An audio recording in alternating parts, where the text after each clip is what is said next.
Miguel, ¿cómo estás? Gracias por acompañarnos. Para que no estés a ciegas, ya que estamos hablando con alguien que sabe mucho de eso, te cuento que estás ante más de 800 personas con muchas ganas de escucharte y les comparto a la audiencia de por qué lo elegimos a Miguel para empezar este slot de emociones. A lo largo del día de ayer y parte del día de hoy, hablamos de la relevancia de la transformación, de los dolores que implica la transformación y en este contexto lo que implica gestionar en un contexto de conflictos. Siguiendo con el tema del coraje, ¿no? que creo que es el punto, ¿no? que hoy los líderes más tenemos que desarrollar en este contexto de tanta transformación. Cuando hablábamos en la previa, fue muy interesante lo que vos también abordabas con respecto a la distinción entre el miedo y el pánico. No sé si todos saben, si bien Miguel es conocido por haber participado en esta toma de rehenes, el asalto del Banco Río, pero Miguel ha salvado más de 148 vidas, con lo cual, sí, ahí veo el tiempo, gracias, con lo cual seguramente, Miguel, en más de alguna oportunidad habrás tenido miedo en alguna de estas situaciones. ¿Nos puedes contar por qué vos ves esta distinción entre una cosa es tener miedo y otra cosa es tener pánico ante un conflicto o ante una situación tensa como la que vos has atravesado? Bien. Miedo tenemos todos, es de humano tener miedo, ¿no? Miedo es enfrentarse a lo desconocido. Y el pánico es lo que te congela, o sea, no te deja reaccionar. El tema que a través del entrenamiento uno lo que va haciendo con el miedo, lo va graduando y lo va manejando. Imagínense ustedes que hablando de situaciones con toma de rehenes. Todos tienen miedo, desde el captor, las víctimas, los policías, yo tengo miedo, todos tenemos miedo. Miedo que ocurra algo inesperado y que, bueno, evidentemente acá estamos hablando de vidas humanas. Pero lo que hace es, bueno, yo creo que el entrenamiento y haber atravesado parte de la vida, o sea, los años también va a uno tratando de ver las cosas desde otra óptica y bueno, pero siempre tenemos miedo. Y en relación al coraje y el miedo, yo creo que eh, el coraje, ¿no? No es la ausencia del miedo, sino es atravesarlo. Eso no son palabras mías, sino de Nelson Mandela. eh, es ganarle el miedo, o sea, triunfar sobre el miedo. Y esa es más o menos la idea. Creo que fue más o menos la respuesta a la pregunta. Es larguísimo el tema. eh, Muchas personas a veces cuando me entrevistan me preguntan sobre cómo se maneja, hablando de tensiones, una toma de rehenes. Bueno, es terrible. O sea, imagínense que eh, sucesos de estas características, cuando pasan, bueno, yo lo atravesaba, pues estoy felizmente retirado, ¿no? Lo atravesaba de una manera diferente, quizás por el entrenamiento que tenía y por dónde estaba. Uno cuando llega a una situación con toma de rehenes, no sabe con lo que se va a encontrar. O sea, pasa los perímetros y como que estalló una bomba atómica porque no hay nada. O sea, cuando se hacen los perímetros, explico para la audiencia, normalmente el negociador llega al rato, no llega en primera instancia, ya la policía del lugar ya hizo los perímetros correspondientes para la seguridad de todo el resto de las personas. Cuando uno atraviesa ese perímetro, sabe que se va a encontrar algo que no sabe lo que es. No sabe lo que es. Entonces, es muy complejo. Tensiones tienen todos. Ese sujeto que está teniendo cautivas a las personas, ese día no se levantó pensando que ese día iba a tomar rehenes. O sea, estamos hablando de la toma de rehenes convencional, no la de la presentación, que esa fue, bueno, todos la conocemos, que fue planificada de esa forma. La Miguel, persona que está cautiva, sí. en esa línea, y algo que en las charlas previas que tuvimos, obviamente tenés muchas situaciones, como decís, que tuviste que mediar y vos ahora estás haciendo la distinción entre, bueno, obviamente hay miedo, no hay pánico que paraliza, hay coraje, porque me acuerdo que decías, la valentía es de los héroes, es un acto heroico y acá hay que poner el cuerpo, las emociones. Me parece que algo interesante que vos también has tenido en toda tu trayectoria y lo has comentado es que vos en muchos de estos casos no seguiste las reglas del ABC de una negociación y me gustaría que hables un poquito de eso, ¿no? De que vos siempre decías, y ayer algo también se comentó, de buscar los puntos de encuentro y vos particularmente mencionaste una palabra que uno diría en un conflicto parece raro, que es la empatía, ¿no? Que en tus negociaciones buscabas siempre la empatía y el conectar con el otro. Bien, cuando yo hago una mirada retrospectiva sobre Miguel Silio, porque es el que mejor conozco, y hago un análisis de casos que a veces fueron muy difíciles, em, empiezo a evocar cuestiones que tienen que ver con previo a mi paso por la policía. O sea, tiene que ver de dónde venimos, de la mochila que traemos, el bagaje desde chicos, y, y del lugar donde yo vengo, que es el barrio de Mataderos, en Capital Federal, vivía a 30 metros de la ciudad oculta. Bueno, como siempre digo, irónicamente, yo estaba más para arriba de las manos que para alto policía. Entonces, cuando yo me tenía que comunicar con los malos, tenía, no sé, hechiza magia, la suerte o qué sé yo qué, de conectar enseguida, porque primero que no iba con el prejuicio de policía, que eso es fundamental. Me despojaba de todo tipo de prejuicios, pues si yo me tengo que comunicar con una persona que está, nuevamente, en una situación caótica, donde tiene rehenes, tiene la vida que le está pendiendo de un hilo, comunicarse es fundamental. Y lograr cambiar la cabeza. O sea, esa persona no quiere estar ahí, se quiere ir, pide lo que vemos en las películas, ¿no? $1.000.000, un helicóptero, bueno, hacerle a través del tiempo entender que eso no va a pasar, que la mejor manera de que termine todo es que se entregue. Pero evidentemente yo creo que tiene mucho que ver quiénes somos.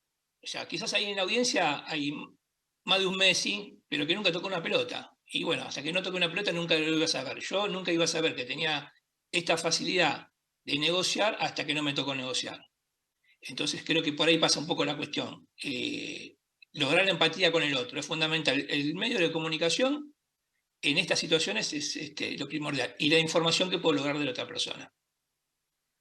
Otra característica o habilidad que cuando hablábamos un poco de esta presentación también trajiste y me encantó, porque a veces uno piensa en mediación, rehenes y surgen palabras que a veces ni siquiera nosotros utilizamos en nuestras situaciones de negociación y vos hablaste también de confianza, es decir, pasamos de coraje, miedo a empatía y otra palabra que también creo que fue lo que hizo, ¿no?, que tuvieras estos 148 casos de éxitos, ¿no?, de construir confianza en una situación límite. Sí, a ver, hay cuestiones que tienen que ver con lo que es el ser humano, ¿no? El tiempo, cuando uno atraviesa el tiempo va logrando calmar un poco la situación, empieza a bajar el estrés y empieza a surgir la racionalidad. Eh, yo tenía, y ahí está la historia, ¿no? O sea, yo tenía esa posibilidad de que si yo llegaba con tiempo, o sea, yo no, la provincia de Buenos Aires es gigantesca, entonces cuando yo llegaba ya había transcurrido un tiempo. Entonces, utilizar ciertas técnicas para ganar más tiempo. Por ejemplo, yo ya sabía con quién, o al menos tenía una idea de lo que estaba pasando, pero cuando yo llegaba al lugar, ¿qué hacía? Le hacía contar nuevamente la historia de esta persona, porque yo llegaba al lugar y quería saber de él por qué estaba ahí adentro. Entonces ya empezábamos ahí a tener una conversación. Entonces, el nivel de comunicación empieza ahí. O sea, primero la escucha activa, después de un rato largo, empieza a haber un intercambio de cosas, empieza a lograrse una empatía, un cambio de conducta quizás, y hasta el último, bueno, escucha lo que uno le estuvo recomendando desde un principio, que era, bueno, lo más saludable para todos, que se entregue a la policía. Pero todo ese proceso se hace a través del tiempo. Y yo hace un rato hablé de la información. Es fundamental, a veces no pasa, pero cuando uno logra tener la información de quién es la persona que está dentro, porque, ¿por qué? Porque todos sabemos que en una situación de negociación, como vemos en las películas o como habrán leído algún libro, empiezan a tomar rehenes y hay un final. Y bueno, todo lo que pasa en el medio a veces no se sabe bien. El pensamiento que todos tienen es decir, bueno, llega el negociador, negocia y ya está, terminó. Bueno, eso sería algo como una resolución lineal, o sea, un pensamiento único de solución. Y no solamente en la negociación con Tomás Renes, sino en todas las negociaciones. Siempre tiene que haber alternativas laterales. O sea, uno no solamente trata de resolver la situación como tiene que estar previsto, sino de la mejor forma posible. Entonces ahí empiezan, a través de la información que uno tiene, por dónde puede llegar a la persona para que esta persona tenga empatía y confíe en uno. Me encantó como este otro tips que nos das, que es tiempo, ¿no? Y que a veces salió en el panel anterior de esto de querer hacer todo rápido y que vos mismos lo decís, a veces en las negociaciones el tiempo hace que baje la emoción y entre la razón, ¿no? Que es parte, creo, del éxito de muchas de tus negociaciones.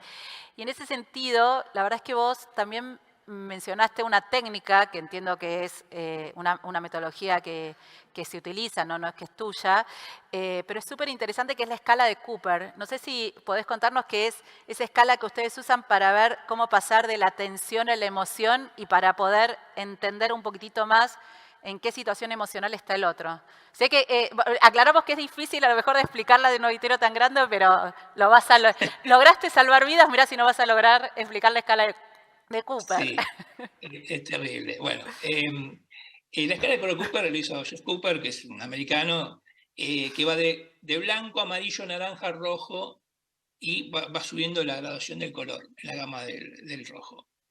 ¿Y qué me dice el blanco? Que el blanco hay una falta de atención total de la persona, amarillo hay un poco de atención, o sea, uno está atento al mundo, naranja, uno despliega, esto lo usamos mucho en la policía para saber cómo tiene que ir el policía en su trabajo, ¿no?